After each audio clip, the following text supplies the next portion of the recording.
L'amour couvre une multitude de péchés et la miséricorde triomphe du jugement.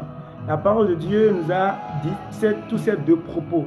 Mais quand on dit que l'amour couvre une multitude de péchés, quel en est le vrai sens?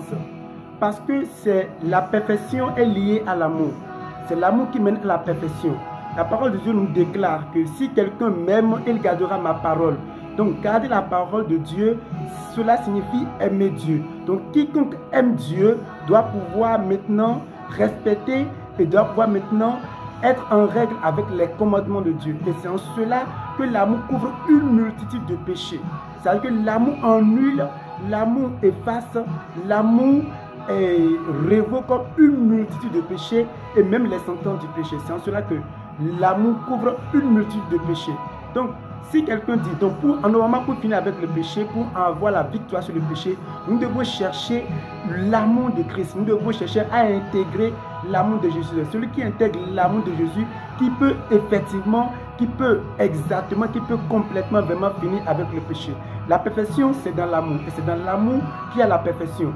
Quand nous disons aussi que la miséricorde triomphe du jugement, celui qui a la miséricorde, celui qui bénéficie de la miséricorde, c'est celui-là qui reconnaît l'état de gravité de sa nature pécheresse, qui reconnaît qu'il est vraiment pécheur, qui reconnaît qu'il est vraiment pécheur de nature et qui se sent vraiment coupable avec des lamentations, avec des pleurs, avec l'amertume dans son cœur. Et c'est dans cela que la miséricorde de Dieu vient et triomphe du jugement. Parce que dans cette miséricorde, dans cette là, on dit qu'une faute avouée est à moitié pardonnée. Donc quand la miséricorde est dans son cœur, il a eu pitié de lui-même. Il a le regret de son état de vie pécheresse et qu'il commence par couler de larmes, pleure au pied du trône de la grâce de Christ, au pied du trône de la grâce, au pied de la croix de Christ. C'est là où la miséricorde vient. La miséricorde de Dieu vient maintenant et triomphe du jugement. Elle l'acquitte de la sentence de la condamnation qui lui était due selon ses péchés. Donc, chers bien-aimés, pour triompher du jugement, nous devons chercher à avoir la miséricorde du Père. Pour que nos péchés soient pardonnés, pour que nos péchés, nous puissions maintenant triompher du péché aussi, il faut que quoi?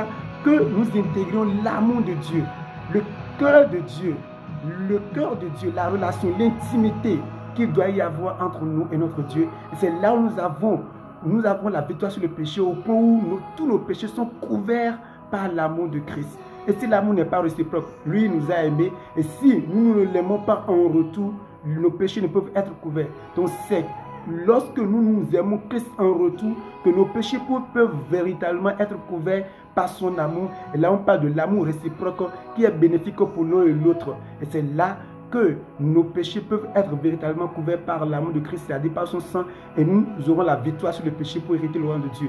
Et lorsqu'on parle de triompher du jugement, c'est la miséricorde. Et cette miséricorde, la miséricorde qui triomphe du jugement, c'est quand nous avons le regret, nous avons ressenti notre état de vie, notre état de vie pécheresse, la gravité de cet état de vie, et que nous nous sentons vraiment coupables devant le Seigneur avec les larmes et pleurs et lamentations, que la miséricorde vient triompher du jugement qui nous était dû, qui nous sont dus, selon notre nature pécheresse, selon le péché que nous avons commis. Chers bien-aimés, cherchons à intégrer l'amour de Dieu, cherchons à bénéficier de la miséricorde de Dieu dans notre cœur pour vraiment reconnaître que nous sommes pécheurs de nature, en pleurant, en se lamentant auprès du trône de la grâce de Dieu, au pied de la croix de Christ. Et c'est en cela que nous triompherons et que la grâce de Dieu, que l'amour de Papa Jésus abonde la vie de tout chacun de nous et que sa miséricorde aussi nous remplisse dans le nom de Jésus. Amen.